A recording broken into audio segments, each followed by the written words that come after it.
রাসূলুল্লাহ সাল্লাল্লাহু আলাইহি সাল্লামের প্রতি ভালোবাসাটা কি? তো আল্লাহ নবী সাল্লাল্লাহু আলাইহি ওয়াসাল্লাম খামোশ হয়ে গেলেন, নবীজি চুপ হয়ে গেলেন, কোনো উত্তর দেন নাই। কিছুক্ষণের মধ্যেই আল্লাহ তাআলা এই হাবশী সাহাবীর প্রশ্নের জবাব দেওয়ার জন্য আল্লাহ তাআলা হযরত জিবরাইলকে পাঠিয়ে আল্লাহ তাআলা জবাব দিছেন, সরাসরি কোরআন নাজিল করছেন। এই কোরআন নাজিল করে জিবরাইলকে পাঠিয়ে আল্লাহ তাআলা যেই আয়াতটা নাজিল করছেন এই হাবশী সাহাবীর প্রশ্নের জবাবে, এইটাই এই আয়াত, সূরা নিসার এই 69 নম্বর আয়াত, যেটা আমি পড়ছি। আল্লাহ তাআলা বললেন, বন্ধু ওরে বলেন ব্যবস্থা আছে। কি আছে? ব্যবস্থা আছে। ওর যে আবেগ, আপনারে না দেখলে তার জান্নাতটাও বিষাদ হয়ে যাবে, আপনারে দেখতে চায়, আপনার সাথে থাকতে চায়, ওরে বলে দেন উপায় আছে। তো আল্লাহ তাআলা বলেন, দুইটি শর্ত পূরণ করতে হবে। দুইটি শর্ত পূরণ করলে আমি আল্লাহ ওয়াদা দিলাম, আমি এই দুই শর্ত যে পূরণ করবে এমন প্রত্যেক ইমানদার বান্দাকে আমি আল্লাহ আপনি রাসূলের সাথেই থাকতে দেব, আপনার সাথেই থাকতে দেব। শুধু আপনি না, বরং আদম থেকে ঈসা সোয়া লাখ আম্বিয়াদের সাথে থাকতে দেব। শুধু আপনারা নবীদের সাথে না, নবীদের পরে উম্মতের ইমানদারদের মধ্যে সর্বশ্রেষ্ঠ মানুষ যারা সিদ্দিক বলে, যাদেরকে নবীর পরে উম্মতের মধ্যে মানুষের সর্বশ্রেষ্ঠ পদমর্যাদা ধর্মীয় হলো সিদ্দিক, এই সিদ্দিকদের সাথে থাকতে দেব। যারা আমার রাস্তায় শহীদ হয়েছে শহীদদের সাথে থাকতে দেব। যারা আমার নেক আল্লাহওয়ালা বান্দা তাদের সাথেই আমি থাকতে দেব। শর্ত কয়টা? দুইটা। ওমান ইউতিল্লাহ ওয়ার রাসূল, সহজ শর্ত, আল্লাহ এবং আপনি রাসূলের আনুগত্য করতে হবে। জীবনভর কষ্ট করে হলেও, সুখে কিংবা দুঃখে, রাতে কিংবা দিনে, একাকী কিংবা প্রকাশ্যে, আপনি রাসূলের ইত্তেবা করতে হবে, আল্লাহর আনুগত্য করতে হবে, রাসূলের আনুগত্য করতে হবে। আল্লাহ বলেন এই দুই শর্ত পূরণ করতে বলেন, আল্লাহর আনুগত্য, রাসূলের আনুগত্য। তাহলে কি হবে? ফাউলাইকা মাআল্লাযীনা আনআমাল্লাহু আলাইহিম, তখন ওই মানুষগুলো থাকবে আমি আল্লাহ আমার যেই স্পেশাল নিয়ামত প্রাপ্ত বান্দা যারা, তাদের সাথে। আমার নিয়ামত প্রাপ্ত বান্দারা এক নাম্বার সমস্ত নবী রাসূলগণ, মিনান নাবিয়িন ওয়াস সিদ্দিকিন, সমস্ত সিদ্দিকগণ, নবীদের পরে যাদের স্তর, ওয়াস শুহাদা, আমার রাস্তায় যারা জীবন বাজি রেখে শহীদ হয়েছে তাদের সাথে তারা, ওয়াস সালিহিন, এবং আমার সমস্ত নেক বান্দারা যারা আমার হুকুম সদা প্রতিনিয়ত পালন করেছে। আল্লাহ বলেন, আর এটাও বলে দেন, শোনো বান্দা, হে ইমানদার, হাসরের ময়দানে যদি নবী রাসূল সাল্লাল্লাহু আলাইহি সাল্লাম, সিদ্দিক, শহীদ এবং নেককারদের সঙ্গী হতে পারো, তখনই বুঝবা ওয়া হাসুনা উলাইকা রফিকা, তারা কতই না উত্তম বন্ধু, তোমার বড় বেশি উত্তম বন্ধু হবে। হায় যদি নবীদের সঙ্গী হও, সিদ্দিকের সঙ্গী হও। যদি দেখো ওই যে আদম, ওই যে মুসা, ঈসা, ওই যে নূহ আলাইহিস সালাম, ওই যে আমার হাবিব, ওই যে দেখো আবু বকর, ওমর, ওসমান, আলী, ওই যে দেখো আবু হানিফা, শাফিঈ, হাম্বলি, দেখো আব্দুল কাদের জিলানী, বাইজিদ বুস্তামি, জুনায়েদ বাগদাদি, এই মহান মানুষগুলোকে যদি পাও তোমার আশেপাশে, তুমি যদি তাদের সঙ্গী হইতে পারো, আল্লাহ নিজে বলতেছেন, বিশ্বাস করো বান্দা, সেটা হবে তোমার বড় উত্তম শ্রেষ্ঠতম বন্ধু, শ্রেষ্ঠতম বন্ধু। তাহলে কি বুঝা গেল? আল্লাহ তাআলা বললেন আল্লাহর আনুগত্য করো, রাসূলের আনুগত্য করো, তাইলে রাসূলের সঙ্গেই জান্নাতে থাকবে। মজার বিষয় হলো, শুনেন, এই হাবশী সাহাবী, ওই যে বেটা জিগাইছে, উনি উত্তর পাইছে কিনা? কথা বলেন না। তো উনি এরপরে আরেকটা প্রশ্ন করছে। উনি এক কথা বলার পরে আবার বলছেন নবীজি, আচ্ছা ইয়া রাসূলুল্লাহ, তাইলে আমি বুঝলাম আপনার আনুগত্য যদি আমি পূর্ণ করতে পারি, তাইলে আমি আপনার সঙ্গী হব, আপনার সাথে পাবো, আপনারে দেখবো, পাবো। কিন্তু আমার আরেকটা জানার বিষয় হলো, ইয়া রাসূলুল্লাহ, আমাদের আল্লাহকে দেখা আর আপনি আল্লাহকে দেখা একরকম না। তো আপনি যখন আল্লাহকে দেখবেন জান্নাতে, আল্লাহর দিদার হবে আপনার আল্লাহর সাথে, তখন আমারে সাথে রাখবেন নি? এটা কর, তখন আমারে সাথে রাখবেন কিনা? তাফসীরে আছে যে উনি এবারে এইটা জিগাইছে, তখন আমারে সাথে, আপনি যখন আল্লাহকে দেখবেন আমারে দেখতে দিবেন, আমারে সাথে রাখবেন না। রাসূলুল্লাহ সাল্লাল্লাহু আলাইহি ওয়াসাল্লাম বললেন, সাহাবী আমি ওয়াদা দিলাম আমি তখনও তোমাকে সাথে রাখব। আল্লাহর নবীর এই সাহাবী, তাফসীরে আছে, এরপরে উনি একটা চিৎকার দিছে, এই জায়গাত বৈশা একটা চিৎকারেই তিনি ঘুরে পড়ে ইন্তেকাল করেছেন, জীবন দিয়ে খুশিতে। নিকাল যায় দম तेरे कदमों के नीचे यही दिल की हसरत यही दिल की आरजू है। হে প্রিয়, আপনার জন্য আপনার কদমের নিচে জীবন দিয়ে দিলাম, এটাই দিলের তামান্না ছিল, এটাই দিলের আকাঙ্ক্ষা ছিল। আমার ভাই, আয়াতের শানে নজুল বলা শেষ হয়ে গেল, এবার খোলাসা কথা কি, এটা মূল বক্তব্যটা কি আসলে, এবার আপনি কি বুঝলেন, আমি কি বুঝলাম, জওয়ান ভাই তোমরা কি বুঝলা ভাই, বলো ভাই। আমরা এই উপর থেকে নিয়ে নিচ পর্যন্ত আমরা প্রত্যেকেই মুসলমান, আমরা প্রত্যেকেই মুসলমান। আমাদের আল্লাহ, আমাদের নবী মুহাম্মদুর রাসূলুল্লাহ সাল্লাল্লাহু আলাইহি ওয়াসাল্লাম, আমাদের কিতাব কোরআন, আমাদের ধর্ম ইসলাম। আমাদের রব আল্লাহ, আমাদের নবী মুহাম্মদুর রাসূলুল্লাহ, আমাদের কিতাব কোরআন, আমাদের ধর্ম কি ইসলাম। এই চারটি নিয়ামত যার কাছে আছে দোস্ত, সে কেন বঞ্চিত হবে, সে কেন দুর্ভাগা হবে, সে কেন বদনসিব হবে? আহা ভাইয়া, এত বড় সর্বশ্রেষ্ঠ চারটি নিয়ামত যার আছে, যার পুঁজি, সে কেন জাহান্নামী হবে, সে কেন বরবাদ হইল, সে কেন আল্লাহর অবাধ্যতা করল? আল্লাহ যার রব, মুহাম্মদুর রাসূলুল্লাহ যার রাসূল, কোরআন যার কিতাব, ইসলাম যার ধর্ম। আমার বন্ধু, কি কারণে আমরা হেরে গেলাম? কি কারণ? কি কারণ? আজকের পৃথিবীতে যারা, আমার ভাই, আমার এই শেষ কথাগুলো মনোযোগ দিয়ে শুনুন। আজকের পৃথিবীতে যারা খ্রিস্টান, সারা পৃথিবীতে গোটা ইউরোপের সব খ্রিস্টান, তাদের কারো কাছে, কসম আল্লাহ, তাদের কারো কাছে, খ্রিস্টানরা ঈসা নবীর অনুসারী, কিন্তু তাদের কাছে ঈসা নবীর উপরে নাজিলকৃত আল্লাহ যেই ইনজিল কিতাব নাজিল করছে, আসমানি কিতাব, ওই আসমানি কিতাবের কোনো নিখুঁত কপি, ওই কিতাবের কোনো মূল কপি সারা পৃথিবীর, এই মুহূর্তে সারা পৃথিবীতে যত কোটি কোটি খ্রিস্টান আছে, যত জাদুঘর আছে তাদের, যত গবেষণাগার আছে তাদের, কারো কাছে, তাদের কাছে একটি নিখুঁত আল্লাহ কর্তৃক নাজিলকৃত ইনজিল আসমানি কিতাব তাদের কাছে নাই। কসম আল্লাহ, এটা তারাও মানে, তাদের এগুলার শানে নজুল বলে। তো এই আয়াতের একটা শানে নজুল আছে, কেন নাজিল হলো? নবী সাল্লাল্লাহু আলাইহি ওয়াসাল্লাম তার হাতে যারা কালেমা পড়ে মুসলমান হইছেন, তাদের মধ্যে মক্কার আরবের মানুষও ছিল, আবার বিভিন্ন দূর দূরান্তের মানুষও ছিল। কেউ আরবের মুসলমান মক্কা মদিনার, কেউ অন্য অঞ্চলেরও ছিল। যেমন হজরত হুজাইফা রাদিয়াল্লাহু তাআলা আনহু ইয়ামান দেশের ছিল, হজরত সালমান রাদিয়াল্লাহু তাআলা আনহু পারস্য মানে ইরানের মানুষ ছিল, হজরত বেলাল রাদিয়াল্লাহু তাআলা আনহু তিনি হাবাসা আবিসিনিয়া মানে ইথিওপিয়া ওই দেশের মানুষ ছিল। এরকম অনেক সাহাবী, আবু যর রাদিয়াল্লাহু তাআলা গিফার গোত্রের মানুষ ছিল, হযরত আবু হুরায়রা রাদিয়াল্লাহু তাআলা আনহু মক্কা থেকে অনেক দূরে দাউস গোত্রের লোক ছিলেন। এরকম বিভিন্ন অঞ্চলের দূর দূরান্তেরও মুসলমান ছিল। রাসূলুল্লাহ সাল্লাল্লাহু আলাইহি ওয়াসাল্লামের সাহাবীদের সাথে নবী সাল্লাল্লাহু আলাইহি ওয়াসাল্লামের আন্তরিকতা খুব বেশি ছিল। যেই কোনো বিষয় অকপটে দিলে আসলে ওনারা আল্লাহ নবী সাল্লাল্লাহু আলাইহি সাল্লামের কাছে পেশ করতেন, বলতেন, আর রাসূলুল্লাহ সাল্লাল্লাহু আলাইহি সাল্লাম ওয়াহির মাধ্যমে আল্লাহ তাআলার পক্ষ থেকে সমাধান দিতেন। নারীরাও বলতো, পুরুষরাও বলতো, ছোটরাও বলতো, বড়রাও বলতো, সবাই নবীজি সাল্লাল্লাহু আলাইহি ওয়াসাল্লামের কাছে খোলা মনে কথা বলতেন এবং নবীজি শুনতেন।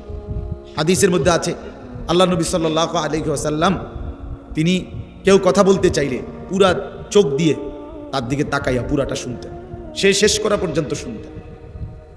নবীজি সাল্লাল্লাহু আলাইহি সাল্লাম কারোর সাথে মুসাফা করলে ওই লোক যতক্ষণ হাত না সরাইতো নবীজি নিজে হাত টেনে নিতেন না।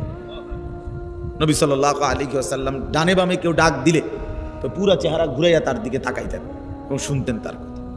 রাসূলুল্লাহ সাল্লাল্লাহু আলাইহি ওয়াসাল্লামের আখলাক অনেক সুন্দর ছিল, অনেক সুন্দর। প্রতিটা সেকেন্ড নবী সাল্লাল্লাহু আলাইহি ওয়াসাল্লামের আখলাক সর্বোচ্চ সুন্দর ছিল, সর্বোচ্চ সুন্দর। সবকিছুই সুন্দর, সবকিছুই শ্রেষ্ঠ, সবকিছুই সবচেয়ে সুন্দর। সুবহানাল্লাহ, সবকিছু একেবারে সকল কিছু সবচেয়ে সেরা, সবচেয়ে সুন্দর। তো একদিন আল্লাহ নবী সাল্লাল্লাহু আলাইহি ওয়াসাল্লামের একজন সাহাবী, উনি ছিলেন হাবশি, এই কালো নিগ্রু মানুষ, আফ্রিকা, একদম কুচকুচে কালো নিগ্রু সাহাবী। আল্লাহ নবী সাল্লাল্লাহু আলাইহি ওয়াসাল্লামের কাছে আইসা উনি একটা কথা নবীজিকে বলছে, ইয়া রাসূলুল্লাহ, আমার একটা বিষয় জানার ছিল। আল্লাহ নবী সাল্লাল্লাহু আলাইহি ওয়াসাল্লাম বললেন, বলো। সাহাবী সিধা সাদা মানুষ, সহজ সরল কথা বলতে চাইছেন। মুমিনের সিফাত এটা, মুমিন আল মুমিনু গিররুন কারীম, মুমিন সাদা সিধে হয়, মুমিন ভদ্র হয়। আল্লাহ রাসূল সাল্লাল্লাহু আলাইহি সাল্লাম বলছেন লা ইয়াখদাউ ওয়া লা ইউখদাউ, মুমিন কাউকে ধোকাও দেয় না, নবীজি বলছেন মুমিন ধোকাও খায় না। এত বেকুবও না যে তাকে কেউ ধোকা দিবে, আবার এত বাটফারও না যে সে অন্যকে ধোকা দিবে। রাসূলুল্লাহ সাল্লাল্লাহু আলাইহি ওয়াসাল্লাম বলেন মুমিন সহজ সরল হয়, মুমিন ভদ্র হয়, ঈমানদার। নবীজি বলছেন ফা উহিব্বু আন আকুনা কারীমান মাগলুবান, আমি হেরে গিয়েও ভদ্র থাকতে চাই, প্রয়োজনে হেরে গেলাম কিন্তু আমি অভদ্র হতে চাই। ওয়ালা উহিব্বু আন আকুনা গালিবান লাঈমান, আমি অভদ্র হয়ে জিততে চাই না, নবীজি হাদিস। আমি অভদ্র হয়ে মন্দ আচরণ করে জিততে চাই না, বরং প্রয়োজনে হেরে গিয়েও আমার ভদ্রতা ধরে রাখতে চাই।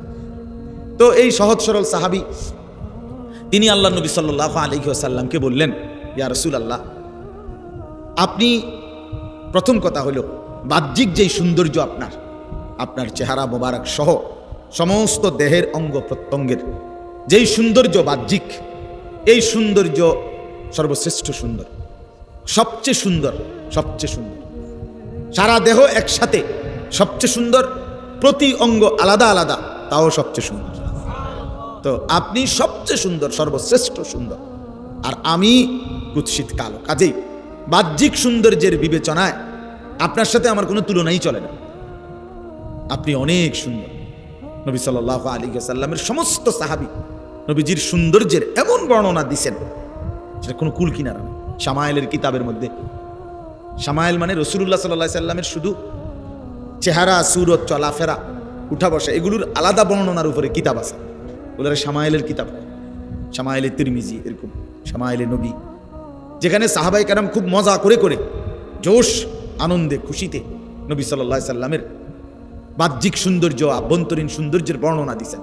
নবীজির নাক মোবারক কেমন ছিল, চোখগুলো দেখতে কেমন ছিল, দাঁত হাসলে কেমন দেখাইতো, ঠোঁট কেমন ছিল, নবীজি হাঁটলে কেমন মনে হইতো, নবী সাল্লাল্লাহু আলাইহি সাল্লামের হাতের আঙ্গুলগুলো কেমন ছিল, পায়ের গোছাটা কেমন ছিল, রাসূলুল্লাহ সাল্লাল্লাহু আলাইহি সাল্লামের বুকের পশমগুলো কেমন ছিল, মাথায় বাবরি চুল রাখলে কেমন দেখাইতো, নবীজি চাদর পরলে কিরকম হইতো, মাথায় খালি মাথায় থাকলে কেমন মনে হইতো, সিথি কাটলে কেমন লাগতো।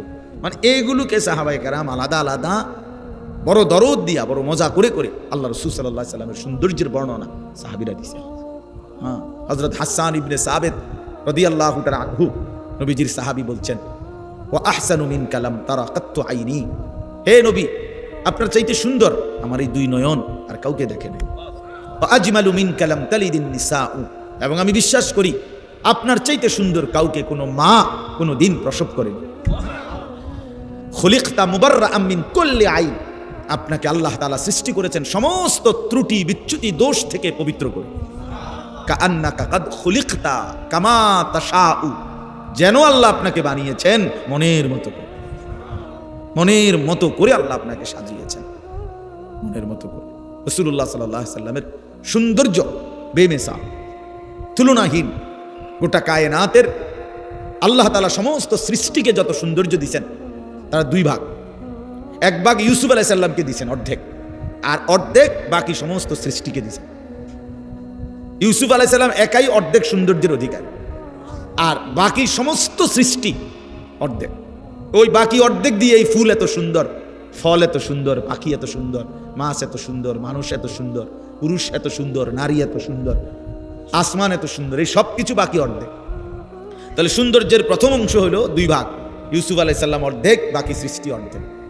আর একা মুহাম্মদ সাল্লাল্লাহু আলাইহি ওয়াসাল্লাম পূর্ণ সবটা সৌন্দর্যের অধিকারী। वो खालिकियत में बेमिसाल, ये हुस्न सूरत में बेमिसाल। তিনি আল্লাহ যেমন সৃষ্টিকর্তা হিসাবে তুলনাহীন, ইনি মুহাম্মদ সৌন্দর্য আর রূপে গুণে তুলনাহীন, তুলনাহীন। তো আল্লাহ নবী সাল্লাল্লাহু আলাইহি ওয়াসাল্লামের সাহাবীরা অনেক বর্ণনা আছে, অনেক। নবীজিকে বলছেন পূর্ণিমার চাঁদের দিকে তাকাইয়া বলছেন, ইয়া রাসূলুল্লাহ, আল্লাহর কসম আপনি পূর্ণিমার চাঁদের চাইতেও সুন্দর। হযরত কাব ইবনে মালিক বলেন, আমি তাকাইতাম, নবী হাসতেন, আমার কাছে মনে হইতো নবীজি হাসলে তার চেহারাটা কান্নাহু কিতাআতুম মিনাল কামার, এটা যেন চাঁদের একটা টুকরা।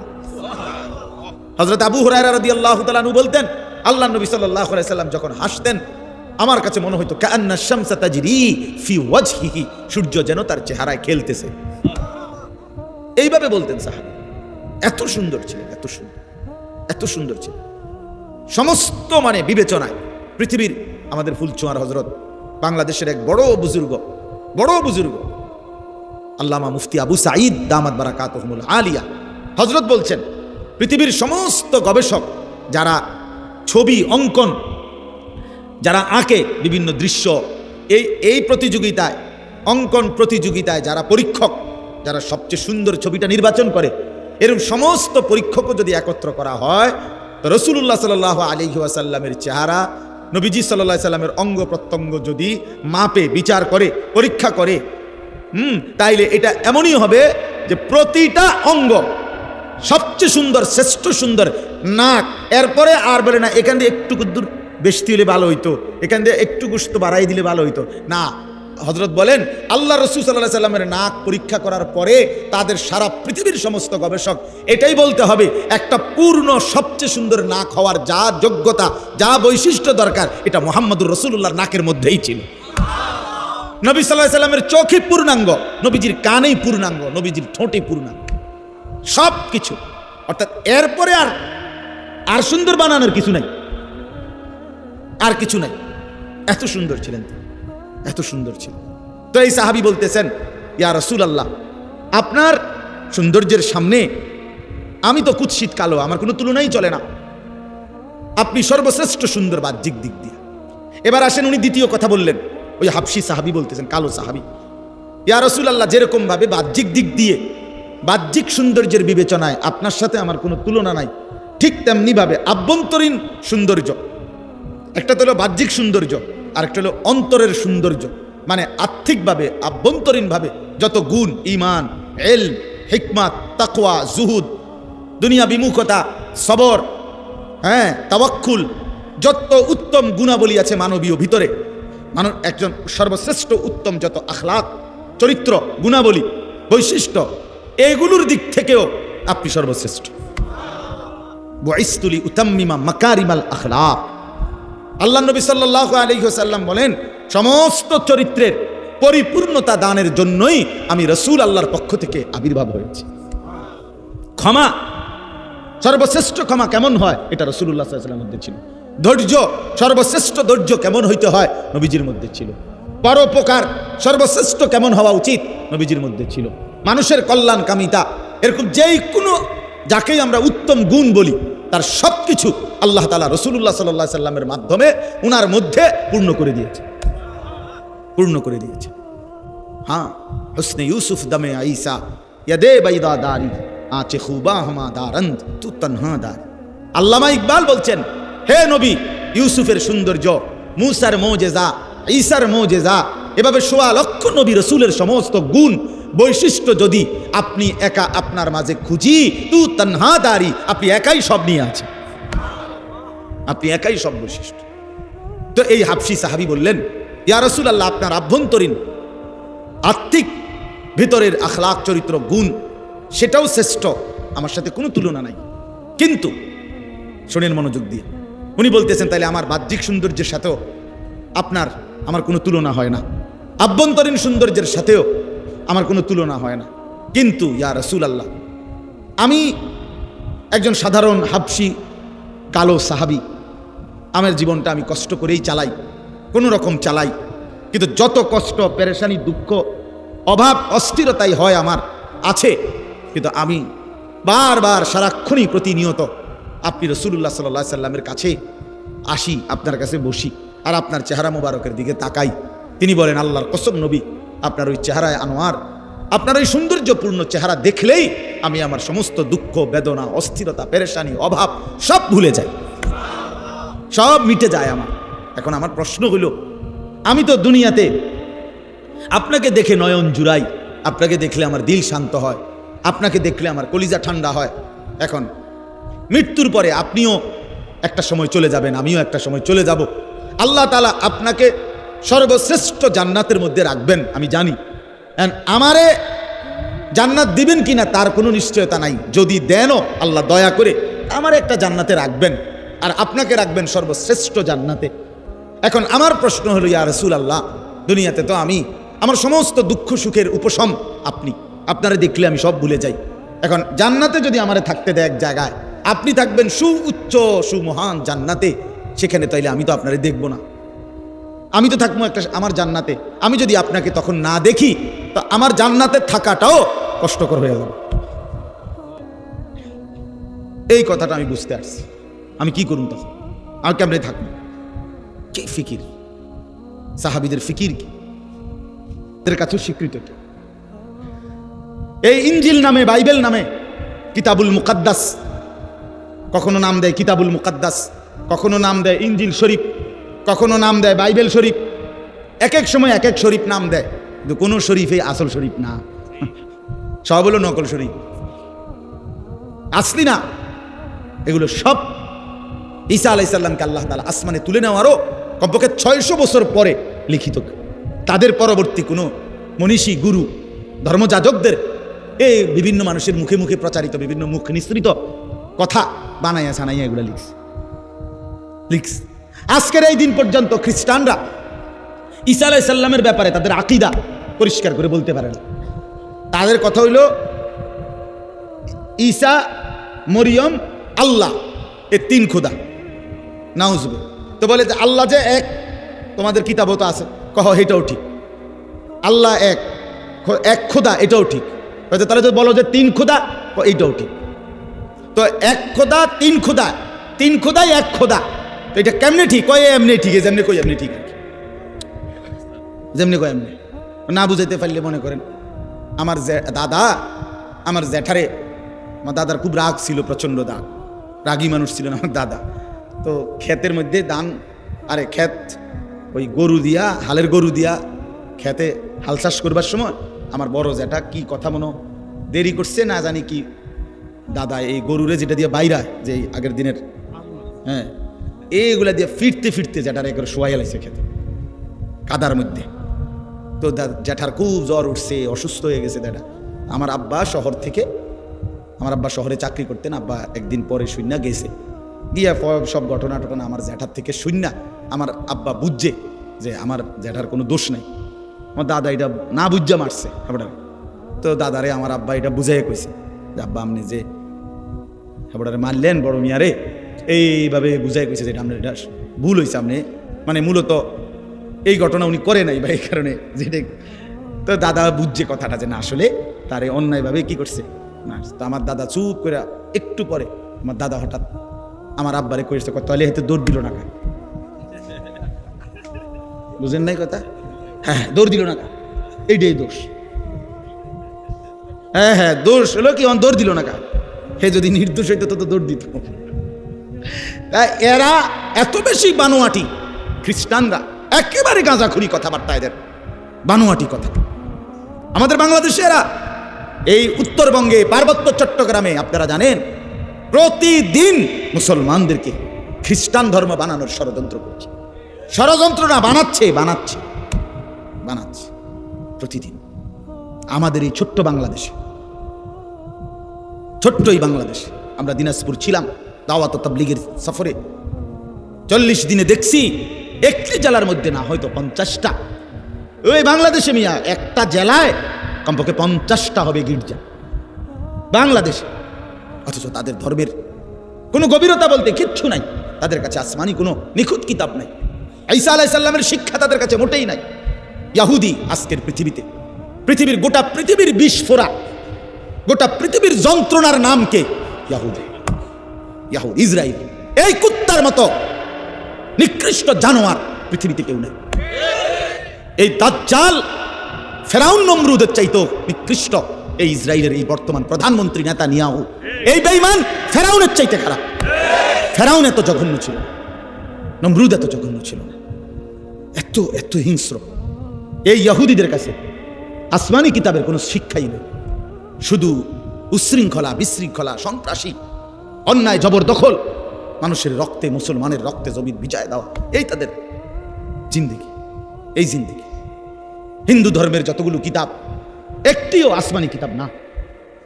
এই মহাভারত, বেদ, পুরাণ,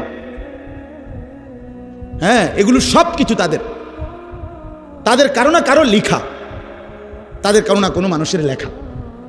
তাইলে হিন্দু ধর্মের ওয়ালাদের কাছেও আসমানি কোনো কিতাব নাই।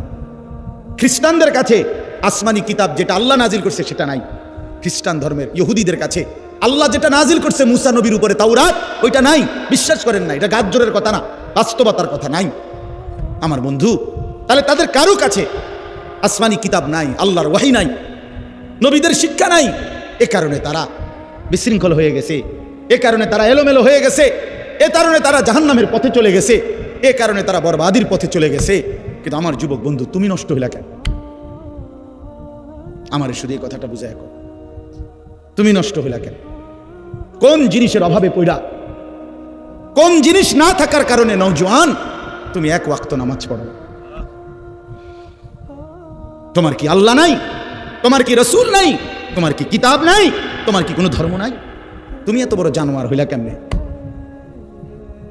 খোদার 365 দিনে এক বছরে কোনো দিন ফজরের নামাজ পড়লা না, তুমি এত বড় নিকৃষ্ট পশু কেমনে হইলা? কি কারণে হারায় গেলা? তুমি নষ্ট হয়ে গেল। আপনারা বলেন, আপনারা যারা বছরের পর বছর সুদ খান, ঘুষ খান, কিস্তি নেন, কি কারণে বাবা? আল্লাহকে চেনেন না, এ কারণে না? আপনাদের কোনো নবী নাই, আপনাদের কোনো কিতাব নাই, তাহলে ওই নাফরমান, তাহলে সুদ খান কেন? হারামখোর। কিস্তি নেন কেন? আল্লাহ থেকে নিজেকে আলাদা করে দিলেন কেন? রাসূলুল্লাহ সাল্লাল্লাহু আলাইহি ওয়াসাল্লাম থেকে নিজেকে আলাদা করলেন কেন? কথা বলেন না কেন? যাদের স্ত্রী বেপর্দা, যাদের মেয়ে বেপর্দা, যাদের নিজের জীবনে নবীজির একটা সুন্নতের অনুসরণ নেই, কোথায় দাড়ি, কোথায় মিসওয়াক, কোথায় দস্তরখান, কোথায় মাথায় টুপি, কোথায় রাসূলুল্লাহ সাল্লাল্লাহু আলাইহি ওয়াসাল্লামের চুল মুবারক, কোথায় নবী সাল্লাল্লাহু আলাইহি ওয়াসাল্লামের মতো হাঁটা চলার অনুসরণ কোথায়? বাফ টয়লেট বাথরুমের মধ্যে টয়লেট পেপার ব্যবহার করার প্রবণতা কোথায়? বাম পাও দিয়ে টয়লেটে ঢুকা, ডান পাও দিয়ে টয়লেট থেকে বের হওয়ার, এ কথা মনে পড়ে কতবার? খাবার শুরুতে খাবার শেষে নবীজির সুন্নাত কি, এটা কেন মনে পড়ে না? ঘুমের শুরুতে ঘুমের শেষে রাসূলুল্লাহর তরিকা কি, এটা কেন মনে পড়ে না? বাপ, এই সব কিছুতে নবীজির বিরোধিতা, সেই আপনি ইনসাফের সাথে বলেন, আপনি কেমনে সুপারিশ পাবেন? আমার ভাই রাগ হইয়েন না, ওই সুন্নি ওয়াহাবি লইয়া ঠেলাঠেলি আপনি রাখেন না, আপনি এমনি আগে বুঝ করেন না। আপনি আমার তরিকাভুক্ত হওয়ার দরকার নাই তো, আমার গাড়িতে এত মানুষের জায়গা নাই। আপনি ইনসাফের সাথে বলেন, রাসূলুল্লাহ সাল্লাল্লাহু আলাইহি ওয়াসাল্লামের সাথে সামনে কিভাবে দাঁড়াবেন? ফাকাইফা ইদা জিনা মিন কুল্লি উম্মাতিন বিশাহীদ, এই সূরাতে আছে না, ওয়াজিনা বিকা আলা হাউলাই শাহীদা, সূরা নিসার 40 নম্বর আয়াত। আল্লাহ রাব্বুল আলামিন বলেন, বন্ধু, সমস্ত নবীদেরকে আমি আল্লাহ ওই নবীর উম্মতের আমলনামা ওই নবীদেরকে সামনে রেখেই পেশ করব। আর আপনাকেও ওয়াদা দিলাম বন্ধু, আপনার উম্মতের আমলনামাও আপনাকে সামনে রেখেই খুলব, আপনার সামনে খুলব। আপনার উম্মতের প্রত্যেকের আমলনামা আপনি চোখে দেখবেন, আপনারে দেখাইয়া বন্ধু আমি আল্লাহ ফয়সালা করব। আল্লাহর নবী উম্মতের আমলনামা দেখবেন, উম্মতের আমলনামা দেখে যদি আল্লাহর নবী পৃষ্ঠার পর পৃষ্ঠা উল্টায়, আর যদি দেখে উম্মত 30 বছরের ভিতরে কোনোদিন 5 ওয়াক্ত নামাজ পড়ো নাই, 20 বছরে কোনোদিন সুদের লেনদেন ছাড়ো নাই, প্রতিদিন ওজনে কম দিছ, প্রতিদিন ব্যবসায় কাস্টমারকে ঠকাইছ, প্রতিদিন পণ্যের গুণাগুণ মিথ্যা বলেছ, হারাম রোজগারের ফিকিরে ছিলা, ঘরে রঙিন টেলিভিশন চলছে, স্ত্রী বেপর্দা, মেয়েটাও বেপর্দা, ছেলেটাও নামাজ পড়ে না, ঘরের কেউ ফজরের নামাজে ওঠে না, চেহারায় সুরতে চলনে বলনে কোনো কিছুতেই রাসূলুল্লাহর সুন্নাতের কোনো নমুনা নাই। আল্লাহর নবী খোদার কসম চোখের পানি ফেলে দিবেন, আল্লাহর নবী বলবেন, উম্মত আমার 23টা বছরের এই রক্ত পানি করা মেহনত বিনিময়ে এটা আমার সামনে কি আনলা উম্মত? আমার মতো এত বড় শ্রেষ্ঠ নবী, আমার মতো এত বড় শ্রেষ্ঠ রাসূলকে তুমি এতটুকু মূল্যায়ন করলা না। এর চাইতে দামি কারে দিলে তুমি মূল্যায়ন করতা? এর চাইতে দামি কোন কিতাব দিলে তুমি মূল্যায়ন করতা? এর চাইতে দামি কোন রাসূলকে দিলে তুমি মূল্যায়ন করতা?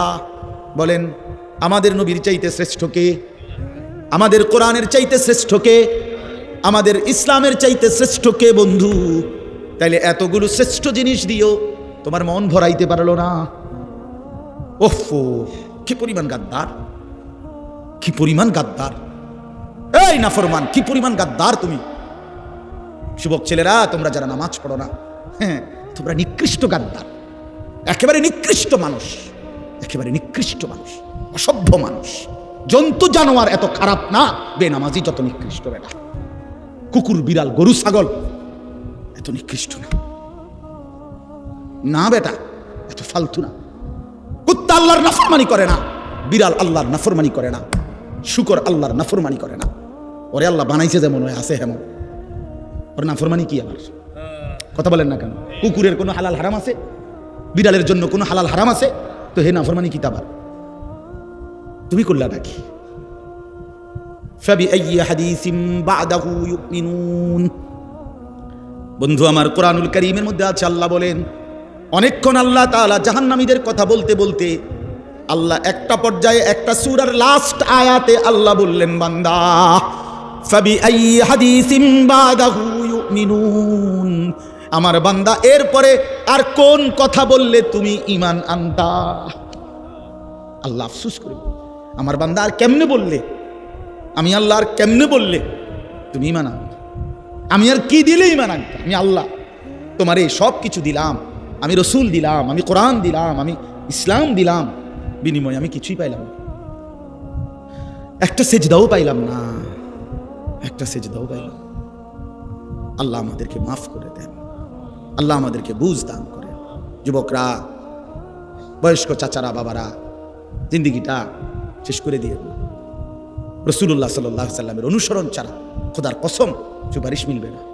এত রং না বাপ, সুপারিশটা আপনারা যারা মনে করছেন মামুর বাড়ি, হ্যাঁ না চাচা, নবীজির সুপারিশ হাউজে কাউসারের পানি, এটি জিলাপি দিয়া না, বিরিয়ানি দিয়া না, খিচুড়ি দিয়া না, রাগাবার সুযোগ নাই। হ্যাঁ, প্রতারিত হইয়েন না। আপনি আমার দলভুক্ত হওয়ার দরকার নাই, আপনি আপনার জায়গাতে থাকেন, আপনি আপনার তরিকাতেই থাকেন, কিন্তু ধোকা খাইয়েন না, ধোকা খাইয়েন না, ধোকা খাইয়েন না, প্রতারিত হইয়েন না। শুধু গান, শুধু গজল, শুধু ঢোল, শুধু ফুল, শুধু মিছিল, শুধু স্লোগান, হ্যাঁ, শুধু জিলাফি, শুধু বিরিয়ানি না বন্ধু। এত বড় শ্রেষ্ঠতম রাসূল 23 বছরে এই সামান্য এই কয়েকটা বিষয়ের জন্য আমাদের কাছ থেকে চেয়ে নবীজি আমাদের কাছ থেকে ভালোবাসার দাবিতে কয়টা বিরিয়ানি আর কয়টা জিলাফি আর কয়টা খিচুড়ি, আর আমরা নবীর জন্য একটা গাড়িতে ফুল লাগাবো আর কিছু প্লে কার্ড দিয়ে আমরা স্লোগান দেব, চিৎকার দেব, হই হুল্লোড় করবো। খালাস, 23 বছরের রাসূলুল্লাহ সাল্লাল্লাহু আলাইহি সাল্লামের মেহনতের হক আদায় হয়ে গেছে তো? এটা ইনসাফ বলে? তাইফের রক্তের বদলা হলো তো? উহুদের দান শহীদের বদলা হলো তো? পেটে পাথর বাঁধা এই ক্ষুধার কষ্টে এটার হক আদায় হয়ে গেছে তো? তাইলে তাইলে কিতা সুন্নি, কিতা ওয়াহাবি, কিতা, হ্যাঁ, কিতা আসলে কে লাগাই দিল? এটা কে লাগাই দিল? কি লাগাই দিল? যদি সুন্নি মানে হয় রাসূলুল্লাহ সাল্লাল্লাহু আলাইহি সাল্লামের সুন্নাতওয়ালা, তো এটাও তো মুমিনের হওয়া দরকার। যদি ওয়াহাবি অর্থ তো হলো আল্লাহওয়ালা, আল্লাহর নাম এটা ওয়াহাব, তো আল্লাহওয়ালাও তো মুমিনের হওয়া দরকার, নবীওয়ালাও তো মুমিনের হওয়া দরকার। আল্লাহ তো বলছেন, ওয়া মান ইউতিইল্লাহ ওয়ার রাসূল, আল্লাহর আনুগত্য যে করবে, রাসূলের আনুগত্য যে করবে, তো এক মুমিন তো আল্লাহওয়ালাও হওয়া দরকার, নবীওয়ালাও হওয়া দরকার। কথা বলে, নামাজ পড়বেন আল্লাহর হুকুম, অনুসরণ করবেন রাসূলের তরিকা, রোজা রাখবেন আল্লাহর হুকুম, কিন্তু অনুসরণ করবেন রাসূলের তরিকা। সোজা হিসাব, সোজা হিসাব। এই জন্য আপনাদের কাছে আমার অনুরোধ, মেহেরবানি করে ছেলেরা, বাবারা, পর্দার আড়ালের মা বোনরা, সবাই মিলে সিদ্ধান্ত, এত বোকা হইয়েন না, এত বোকা হইয়েন, এত বোকা হইয়েন। অনেক ছেলে দেখেন তাকাইয়া, মাশাআল্লাহ অনেক ছেলে বসছে, কিন্তু বন্ধু চেহারা দেখলেই বোঝা যায় নামাজ পড়ো না, চেহারায় দয়া মায়া নাই, চেহারায় দয়া মায়া নাই, চুলের কোনো সাইজ নাই, চেহারার কোনো সুরত নাই, জামা কাপড় পোশাকের কোনো তাল নাই, কি করো, কি খাও, কোথায় রাত কাটাও, সারা রাত এই এক মোবাইল দিয়ে জিন্দিগি পার করতেছ, এটা সুস্থ স্বাভাবিক মানুষ হইতে পারে না। এত ছবি, এত নারী, এত উলঙ্গ দৃশ্য কোনো স্বাভাবিক মানুষ দেখে না। এ তো পাগল ছাড়া, মাতাল ছাড়া আর কেউ না, আর কেউ এক ওয়াক্ত নামাজ পড়তে পারে না, মন চায় না। আমি সেদিন বললাম যে আপন মা জীবিত, আমার এই কথাটা শেষ খেয়াল করে, আপন মা বাবা জীবিত, ঘরে ছেলেটা ঘরে ঘুমায়, বাপ মাও আছে, কিন্তু বছরের পর বছর কোনোদিন নামাজ পড়ে না, বাপ মাও কিছু বলে না। আরে বাবা, বিশ্বাস করেন, আমার কাছে মনে হয় জানেন যে এই সন্তানের উপরে আল্লাহর এত বড় লানত পড়ছে, খোদার গজব পড়ছে তার উপরে, যে আল্লাহ তাআলা তার মা বাবার কলিজার থেকেও এই সন্তানের আখিরাতের ফিকির সরায় দিয়েছে। আপন মা বাবা আর আপন সন্তানের ফিকির করে, যা তুই বাদ, তুই নষ্ট হয়ে যা, কাজ নষ্ট হয়ে যা। এই জন্য আমি অনুরোধ করছি, একটা ছেলেও যদি শুনে থাকেন, একটা বাবাও শুনে থাকেন, পুরা কোরআনুল কারীমের মধ্যে আল্লাহ তাআলা বিশ্বাস করেন। আবারও বলছি, নবীজির কথা বারবার আল্লাহ বলছে, ফাত্তাবিউনি, আমার নবীকে অনুসরণ করো, ইউহিব্বুকুমুল্লাহ, আমি ভালোবাসবো, ওয়াত্তাবিউহু লাআল্লাকুম তাহতাদুন, আল্লাহ বলেন আমার রাসূলের অনুসরণ করো, নিশ্চিত হেদায়েত পেয়ে যাও। আল্লাহ বলেন, ফাল্লাযীনা আমানু বিহি ওয়া আযযারুহু ওয়া নাসারুহু ওয়াত্তাবাউন নূরাল্লাযী উনজিলা মাআহু, যারা আমার রাসূলের প্রতি ঈমান আনবে, আমার রাসূলকে সম্মান করবে, আমার রাসূলের দ্বীনের কাজে সাহায্য করবে, আমার রাসূলের উপরে নাজিলকৃত কোরআনকে যারা অনুসরণ করবে, খোদার কসম আল্লাহ বলছে, উলাইকা হুমুল মুফলিহুন, তারা নিশ্চিত সফল কৃতকার্য জান্নাতি।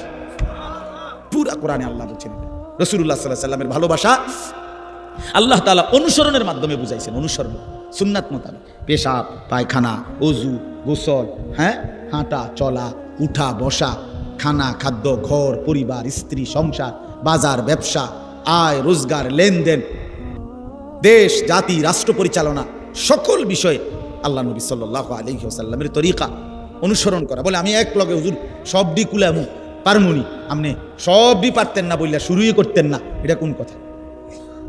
কথা বুঝেন নাই আপনি? আমাদের আরবি